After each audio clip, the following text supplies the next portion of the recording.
Planète émotif talentueux est un podcast hebdomadaire qui s'adresse aux adultes concernés par le haut potentiel, le multipotentiel et l'hypersensibilité.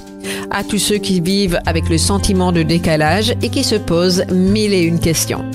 Vous découvrirez des clés pour vivre pleinement votre singularité de façon authentique par le biais d'entrevues avec des experts du haut potentiel et de l'hypersensibilité, des témoignages ainsi que des épisodes solo relatant de nombreux conseils dans le domaine. Planète émotif talentueux est animé par Nathalie Alsten, senior coach, thérapeute, auteure du livre Émotif talentueux, être soi autrement et fondatrice du congrès Douance, le seul congrès virtuel en francophonie destiné aux adultes surdoués et hautement sensibles. Bienvenue chez vous, en direct de la planète Iti. Bonjour, je suis très contente d'être avec vous aujourd'hui. Alors, émotif talentueux, d'où ça vient cette histoire-là? Qu'est-ce que ça veut dire? En fait, c'est très simple. Ça vient de mon sentiment de décalage que j'ai depuis que je suis enfant. Déjà toute petite, quand j'ai commencé à conscientiser ma singularité, ma différence par rapport à mes petits camarades, aux personnes qui étaient alentour de moi, j'étais très consciente de ça. Je me disais que j'étais pas arrivée dans la bonne famille, que j'étais pas sur la bonne planète. Je me demandais ce que je faisais là. C'était des vrais questionnements déjà très très jeunes qui ont perduré. Aujourd'hui, j'ai des réponses et c'est de ça dont je vais vous parler. Mais ce sentiment de décalage, il est toujours là. Et dans mon entourage, je suis d'ailleurs pas la seule.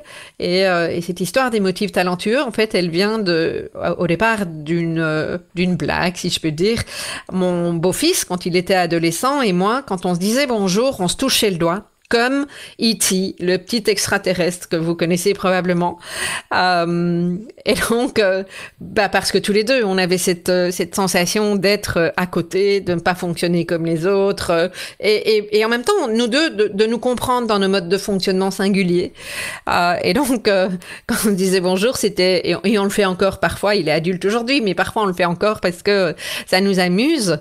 Et en fait, à un moment donné, je me suis dit, mais qu'est-ce qu'on peut mettre derrière ce E, et qu'est-ce qu'on peut mettre derrière ce T de émotif, de E.T., pardon, et ça a donné émotif et le T talentueux.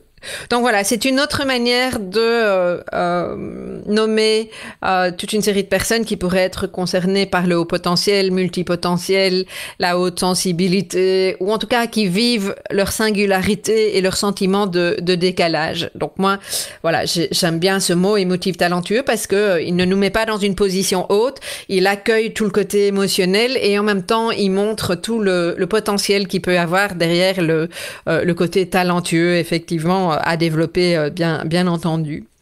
Alors, comment j'en suis arrivée là, vous me demanderez. Alors, je vous disais là juste avant que depuis que je suis enfant, depuis que je suis petite fille, je sens ce sentiment de décalage. Je sais que je fonctionne pas comme les autres, même très intuitivement. Hein, quand j'étais petite, je disais des trucs à mes petites amies où elles me regardaient d'un air de dire mais comment tu sais ça? Je savais pas que tout le monde fonctionnait pas comme moi. Et puis petit à petit, à travers mon expérience de petite fille et puis d'adolescente, je me suis rendu compte que effectivement il y avait des choses chez moi qui ne fonctionnaient pas de la même façon. Et donc dans un premier temps, qu'est-ce que cette observation-là me disait, puisque personne ne m'avait expliqué qu'il y avait des modes de comportement différents et que c'est pas parce que la majorité des gens fonctionnent d'une certaine manière que c'est nécessairement la conformité.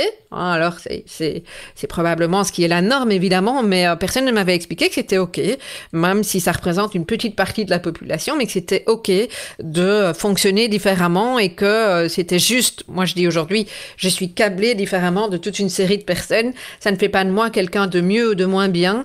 Je suis respectable tout autant qu'une personne qui ne fonctionne pas comme moi.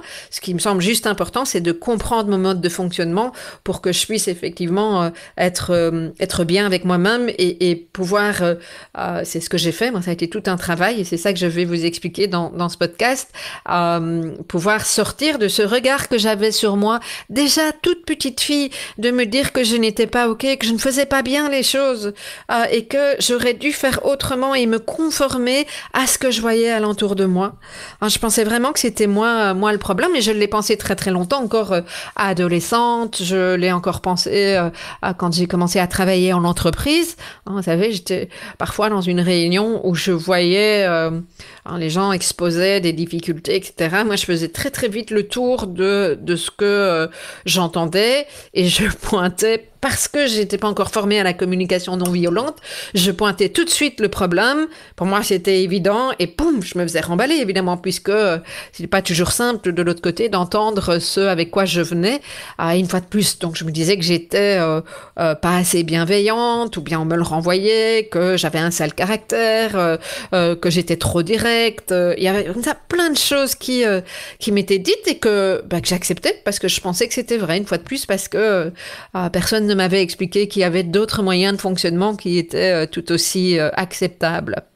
Et ça remonte loin. J'ai envie de vous raconter une histoire de petite fille qui me touche encore aujourd'hui, parce que c'est dans mon souvenir le premier souvenir d'une grande intensité émotionnelle, et quelque chose de douloureux. En fait, oui, j'avais 4 ans, donc chez nous on appelle ça la maternelle, l'école maternelle, et la maîtresse nous distribue des dessins à colorier.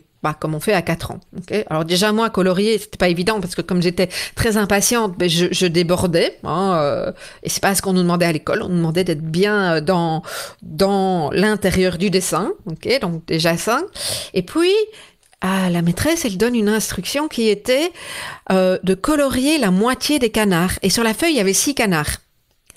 Et donc, moi, je regarde les canards, et je me dis, oh là là, comment je vais faire? La petite fille, comment tu fais pour colorier la moitié d'un canard? Parce qu'il y a un bec, et puis il y a la petite queue.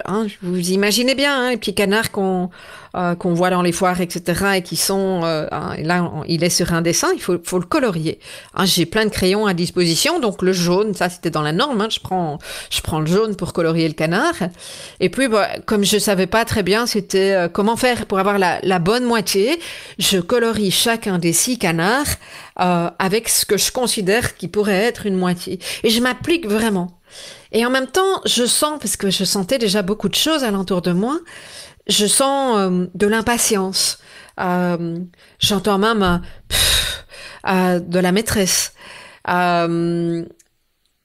elle prend, donc quand j'ai fini, elle prend le dessin.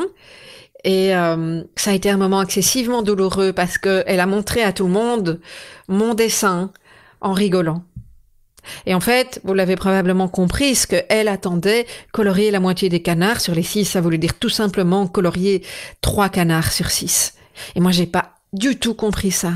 Et ce qui a été difficile, c'est que dans son regard qu'elle m'a porté, j'ai senti beaucoup de honte, comme si je n'étais pas adéquate, comme si j'étais une petite fille qui n'avait rien compris. Je pense que c'est à ce moment-là que j'ai intégré le fait que peut-être que j'étais pas intelligente, ou en tout cas bête. Et je l'ai cru longtemps. Et en même temps, j'avais mes petits camarades. Vous savez comment sont les enfants. Eux, ils ont en miroir leur professeur, la maîtresse d'école. Et donc, ils se sont mis à rire. Et donc, ça a été excessivement difficile et souffrant pour moi. Et c'est une image qui est restée longtemps. Et quand je raconte cette histoire, je dis, mais au fond, pourquoi est-ce que cette maîtresse n'a pas eu cette capacité de se dire, ben oui, c'est une autre manière de voir les choses. C'est pas remise en question sur la manière dont elle avait briefé, mais surtout, elle aurait tellement pu dire, waouh, ça c'est une jolie manière de colorier les canards. J'y avais pas pensé. Et peut-être qu'elle aurait, dès ce moment-là, encouragé la petite fille, moi et puis d'autres enfants également, à voir autrement que ce que la société essaye ce dans quoi la société essaye de nous conformer. Parce que tout le monde fait comme ça. Et je ne dis pas que la norme est pas bonne. Je dis juste que, en tout cas, moi étant enfant, je ne me suis pas sentie autorisée à faire autrement que de la norme sans me sentir fautive. Voilà. Et ça, c'était quelque chose qui m'a accompagnée longtemps. Entre autres, quand j'ai grandi et à l'adolescence, je me rendais compte que je n'avais pas les mêmes jeux. Tout ce qui était bruyant était déjà compliqué pour moi par rapport à ma haute sensibilité. Les mathématiques, pour moi, ça n'avait pas de sens. C'était compliqué. J'avais une prof de maths qui était excessivement exigeante. Et au plus elle était exigeante, au plus je sentais la pression. Elle m'envoyait au tableau. C'était compliqué. Vous savez, ce fameux regard sur moi, le fait d'être vue, c'était en train de me rappeler la petite fille qui avait pas colorié le bon nombre de canards. Et c'était compliqué, ces maths. Ça a été, alors moi, à partir de la 4-5e année en secondaire, comme on dit chez nous en Belgique, les études ont été excessivement complexes pour moi parce qu'avant je pouvais me débrouiller en me rappelant, en écoutant, en étant attentive, mais il est arrivé un moment donné où ça n'a plus fonctionné tout ça. C'était très compliqué, ça n'avait pas de sens. J'étais dans une section puisqu'on m'avait dit écoute, va dans cette section là parce que après tu pourras choisir ce que tu veux. Moi, je suis plutôt une littéraire, sans sciences sociales, mais il était considéré à l'époque que c'était soit latin maths ou maths sciences fortes. Moi, le latin, comme j'ai un problème de oui, je suis malentendante, donc apprendre des langues, alors le latin c'est une langue morte, mais le latin pour moi c'était juste pas possible, comme les langues ont été très très compliquées, donc on m'a envoyé en sciences maths fortes, mais je détestais ça moi, à part que j'avais des amis et c'est probablement ce qui m'a aidé ce qui m'a incité à aller en maths sciences fortes, mais j'ai détesté et mes cours de maths c'était vraiment très très très compliqué pour moi. D'autant que la prof de maths que j'avais à l'époque, on ne peut pas dire que la bienveillance était sa qualité première. En tout cas, c'est pas comme ça que je l'ai ressenti, moi, à mon niveau. C'est pas ça que j'ai entendu, c'est pas ça que j'ai vécu. Et je me rappelle très bien que en fin de cursus de secondaire, elle nous a posé la question de chacune, puisque j'étais dans une école de filles. À l'époque, c'était les toutes dernières années où on mettait les filles ensemble et les garçons ensemble à l'école. Je me rappelle qu'elle m'a dit, mais toi, c'est même pas la peine de faire l'université parce que tu n'es pas assez intelligente pour ça. Alors, c'est peut-être pas exactement ce qu'elle a dit, je dis souvent ça, mais moi, c'est ce que j'ai entendu.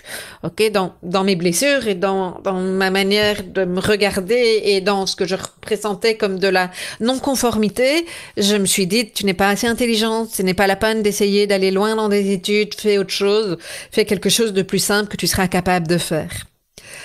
Donc ça me mène à mes 18 ans. Et ce qui est assez intéressant dans mon parcours, c'est que par contre, j'ai été une des premières, à l'époque, c'était une grande aventure, c'était quelque chose qui n'était pas courant.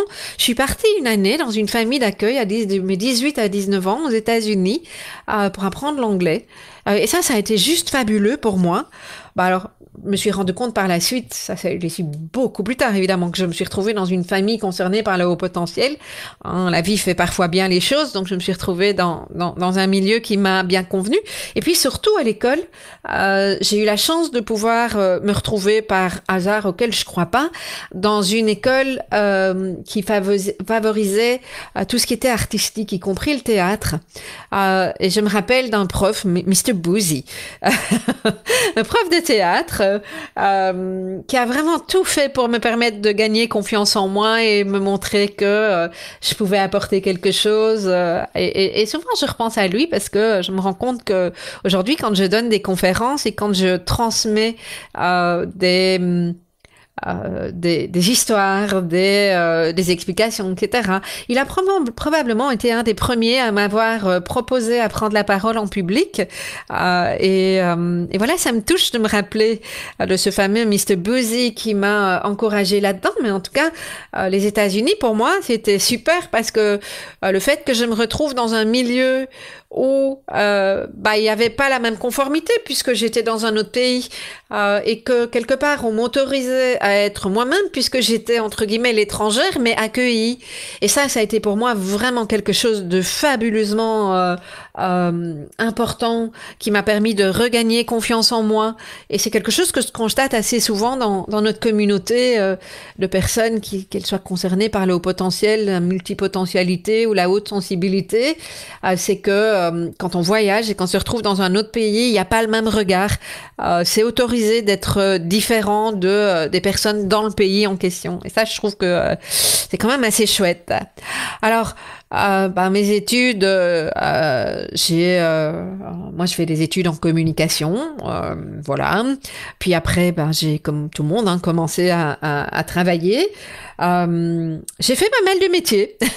J'ai eu cette grande chance quand j'ai commencé pratiquement mon premier travail de me retrouver dans la filiale d'une multinationale avec un patron qui lui-même, je sais pas s'il le sait, s'il le savait à l'époque, mais concerné par le haut potentiel. Et aujourd'hui, avec du recul, je me rends compte que cet homme qui s'était construit lui-même, qui avait pas forcément fait des études très très poussées, mais qui avait une capacité de réflexion, d'échange.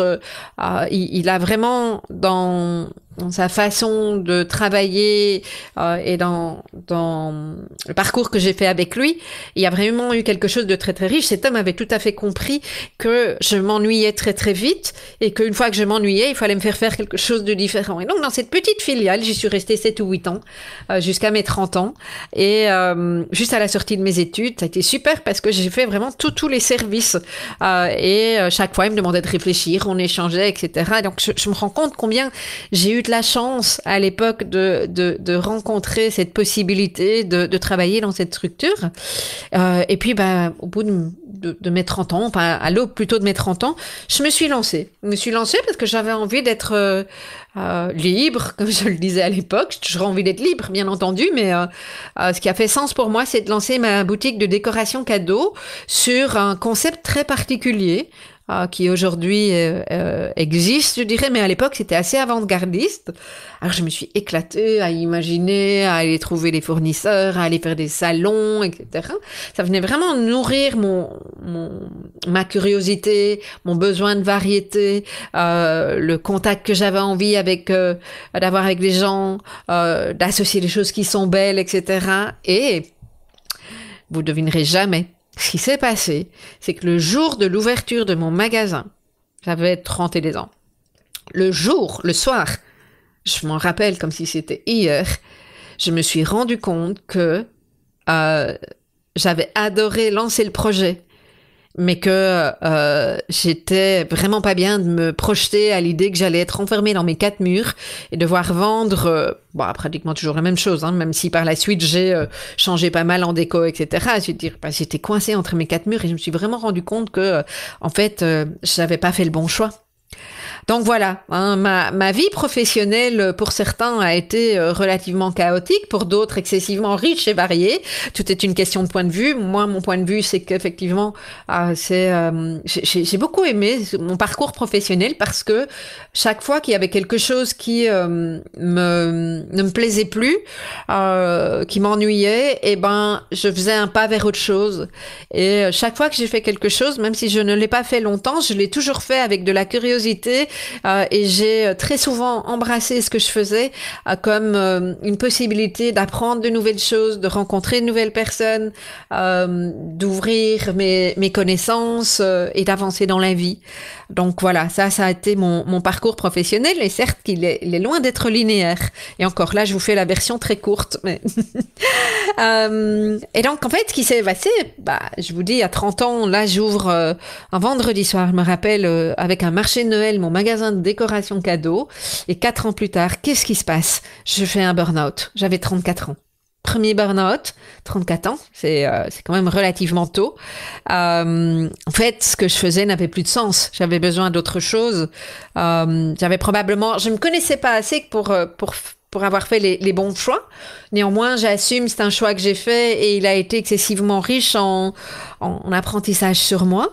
Et donc, ce que j'ai fait, j'ai un petit peu vivoté, j'ai fermé le magasin et puis j'ai remis à plat un nouveau projet professionnel. Et j'avais 37 ans, effectivement, quand j'ai lancé mon activité de coach et formatrice en entreprise. Alors, entre-temps, j'avais fait de la vente à domicile, des appels téléphoniques pour une marque. J'avais vendu des cosmétiques, des compléments nutritionnels. J'avais formé des personnes à la vente. Enfin, j'ai vraiment fait plein de choses. Une fois de plus, en m'amusant. Mais je peux comprendre que à l'extérieur, ça pouvait paraître quelque chose d'instable. Mes pauvres parents, ils n'ont pas toujours suivi ce que je faisais. C'était pas forcément évident. Et pourtant, j'ai souvent fait les choses avec joie, sauf au moment de mon burn-out. J'étais vraiment en perte de sens. J'avais besoin de revenir à moi. Et c'est ce que j'ai fait. J'ai pris un petit peu de temps pour reconstruire, pour me reconstruire moi, pour reconstruire mon projet professionnel, pour revenir à moi, pour me reconnecter à mes valeurs, à redonner du sens et à voir comment j'avais envie de mener les prochaines années de cette partie professionnelle qui prend quand même beaucoup de place et comment moi je pouvais me sentir bien et retrouver mon authenticité là-dedans. Voilà, donc c'est ce qui m'a effectivement amené dans le monde de l'entreprise. Et alors, ce qui est quand même assez amusant, puisque je vous rappelle que à cette époque-là, moi je pensais toujours que pas que j'étais bête, mais que je n'étais pas spécialement intelligente. Donc j'avais une intelligence pratique, je vous aurais dit ça. Ok, je savais je savais pas que ça portait un nom, mais je savais que j'étais excessivement sensible puisque j'ai pour habitude de dire que je remercie mon ex-mari. Je me suis mariée très très jeune, mais je remercie mon ex-mari de ce que nous avons traversé ensemble très vite, très tôt, parce que j'ai divorcé très jeune et je me suis retrouvée chez le psy. Et donc je l'assume pleinement parce que ça a été pour moi, dès mes 25 ans, un parcours, un travail sur moi, un travail d'écoute de moi, parce que je me suis à un moment donné complètement refermée dans mes émotions. Vous savez, je vous parlais de la petite fille qui était excessivement intuitive, ultra sensible, et au fil des années, j'ai colmaté ça. Je me suis mise une armure. Et au moment de mon divorce, quand vous divorcez à 23 ans, c'est drôlement précoce, donc j'ai pas été précoce que dans d'autres aspects, je l'ai été sur ce plan-là. J'étais la première de mon groupe d'amis mariés et la première divorcée. Et ça, en fait, ça m'a vraiment permis de commencer ce travail sur moi et de conscientiser ce qui se passait au niveau émotionnel et petit à petit de me reconnecter au corps. Il m'a fallu des années, mais petit à petit, j'ai fait ce chemin-là. Et j'ai découvert l'intelligence émotionnelle, cette autre forme d'intelligence qui est vraiment cette conscience de soi, cette conscience de nos émotions, cette conscience du corps, et cette conscience de ce qui se passe dans la relation, cette conscience de ce qui peut se passer chez l'autre, et donc, quand on a cette conscience-là, cette capacité d'utiliser les moyens adéquats pour pouvoir rester en relation avec soi, pour pouvoir être à l'écoute de soi, mais aussi d'être dans la relation avec l'autre. Alors ça s'est pas fait du jour au lendemain, mais ça a été un beau parcours au point que je me suis passionnée pour l'intelligence émotionnelle et il a été toute une époque où j'étais assez connue dans le milieu des entreprises. Au niveau de l'intelligence émotionnelle, j'ai donné des conférences, j'ai donné des ateliers à des managers, à des employés, et j'ai adoré ça. J'ai adoré ça, voilà. Donc effectivement, j'ai eu, au moment où j'ai refait une reconversion à mes 37 ans, je me rappelle bien que j'avais déjà envie de travailler avec les particuliers au niveau de l'intelligence émotionnelle. Donc ça, je savais pas plus que ça. Et puis, voilà, même chose, je suis rentrée dans la norme parce qu'on m'a dit, non, tu sais, tu vas jamais réussir à subvenir à tes besoins si tu continues à vendre, si tu veux vendre aux particuliers, donc faut que tu travailles en entreprise. Donc, ça m'a permis de travailler avec 50 000 types de personnes dans différentes entreprises. J'ai travaillé avec des aides ménagères, j'ai travaillé avec des responsables de rayons dans des supermarchés, j'ai travaillé avec des managers, j'ai travaillé avec des top managers et j'ai trouvé ça excessivement riche de pouvoir travailler avec un public varié. De la même façon, quand on me disait tiens, tu connais pas quelqu'un ou toi tu pourrais pas, ce qu'on me disait, dis-toi tu pourrais pas donner, je trouve pas quelqu'un pour donner une formation sur comment rentrer en réseau.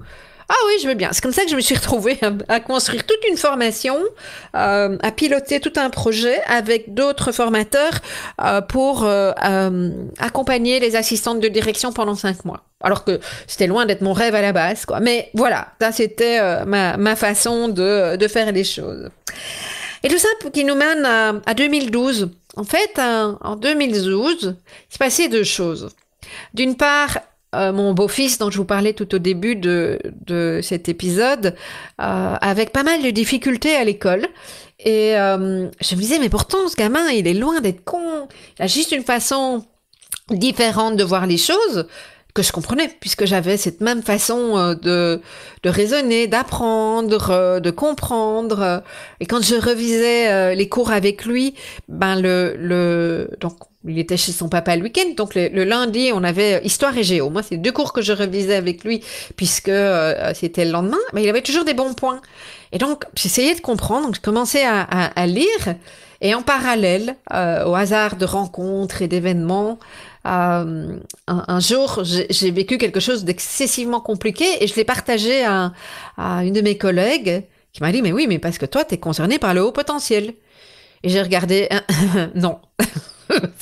Moi, je suis pas intelligente. Vous savez, j'avais encore à l'époque, comme beaucoup d'entre nous, ces clichés, quelqu'un d'intelligent qui a un QI élevé, parce qu'au potentiel, c'est ça, les surdoués. Mais quelle horreur ce mot. Ce sont des gens qui réussissent les maths, bon, ça va être compliqué, qui réussissent tout, qui sont intelligents, qui sont brillants, qui gagnent beaucoup de sous, qui vont faire des universités comme Harvard. C'était pas moi. C'était vraiment pas moi, je me retrouvais pas là-dedans. Et donc, cette collègue en question m'a fourni un questionnaire de 22 questions-réponses et elle m'a dit, écoute, on va les faire ensemble. Donc, elle a été très dirigiste et je l'en remercie. C'est aussi un moment dont je me souviens très très bien. Et sur les 22 questions, il y en a 21 qui étaient tout à fait positives. Et il se trouve que la 22e, par la suite, je me suis rendu compte que c'était une réponse très clairement oui. Et elle m'a dit, ben voilà, t'es concerné par le haut potentiel. Et là, ça a été ce que j'appelle la phase de révolution-révélation. Révolution parce que tout explosait, c'était un feu d'artifice émotionnel. Je perdais tous mes repères. Et en même temps, révélation parce que ça redonnait tellement de sens à ce que j'avais vécu et ça me permettait de me regarder tout à fait autrement, de porter sur moi un regard qui sortait effectivement de ce regard jugeant que j'avais eu pendant des années. Oui, on t'avait juste pas expliqué, t'es câblé autrement et c'est ok d'être câblé autrement. T'as un fonctionnement différent qui te donne peut-être potentiellement des capacités de plus. Et encore, faut-il pouvoir les utiliser. Mais t'es loin d'être bête. T'es loin d'être inapproprié. Tu es tout à fait ok comme tu es tout à fait respectable et c'est ok. Utilise ça. Et c'est ce que je me suis dit très rapidement. Je me suis dit, mais en fait, si j'ai reçu ce don. Moi, c'est comme ça que c'est le mot qui m'est venu. En fait, ça me venait de l'anglais, being gifted. En anglais, gifted, gift, c'est un cadeau. Donc, on pourrait le traduire par avoir un don. Et en fait, je me suis très, très vite dit, mais qu'est-ce que je peux faire de ça? Si j'ai reçu ça à la naissance, qu'est-ce que je peux en faire? Il y a eu ça. Et donc, toute cette période, en même temps, d'explosion émotionnelle. C'était intense, c'était vraiment très très intense. C'était compliqué, je perdais tous mes repères et je savais pas forcément à qui parler. Et puis petit à petit, je commençais à en parler, à tâtonner pour voir, parce que je me suis fait remballer par certaines personnes et puis d'autres qui me disaient, mais oui, tu savais pas que tu t'es concerné. Et ça me touche parce que moi encore aujourd'hui, des gens dont je pense qu'ils savent, en réalité, savent pas du tout. Récemment, il y a un ami qui m'a dit, mais ton congrès de Rouen, je suis tombée sur ma chaise, quand j'ai entendu, mais c'est de moi que tu parlais. Et en fait, c'est vraiment ça. Et donc, je me suis adressée à différentes personnes. J'ai été aiguillée vers... à l'époque, il n'y avait pas encore énormément de groupes sur Facebook, mais j'ai été aiguillée sur des... comment on appelle ça? Allez, des forums. Voilà, je vais y arriver. Des forums. Et là... ça a été une grosse claque parce que, à l'époque, en tout cas sur les forums où moi j'ai été, j'ai trouvé beaucoup de personnes qui étaient très plaintif, qui disait ouais c'est difficile d'être au potentiel, c'est une tare, c'est un fardeau. Et moi je me retrouvais pas du tout là-dedans. C'était perturbant. J'étais consciente de cette intensité que je vivais, mais pour moi, j'étais en train de me demander, mais est-ce que c'est normal d'aller bien? Je me rappelle d'avoir dit à ce collègue, d'ailleurs, il dit, mais est-ce que c'est normal d'aller bien? Donc j'ai lu à l'époque tous les livres qui existaient, il y en avait beaucoup moins qu'aujourd'hui, hein, donc j'ai fait le tour en une semaine, mais j'y ai pratiquement passé jour et nuit.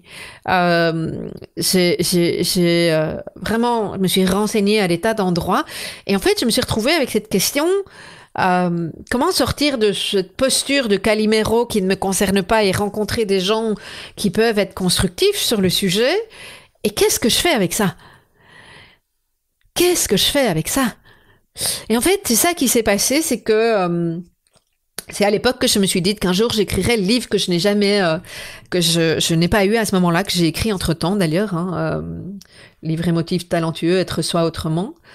Et puis, bah, j'ai digéré pendant un temps, hein, parce que j'ai fait des allers-retours, j'étais pas à l'aise avec le mot au potentiel. Je me suis fait tester. Hein, j'ai fait ce fameux bilan qui concerne l'évaluation du haut potentiel, en étant bien consciente que c'était pas ça qui allait me donner des clés, mais quand même, c'était pour moi une sorte de il faut que je sache et il faut que je sache vite.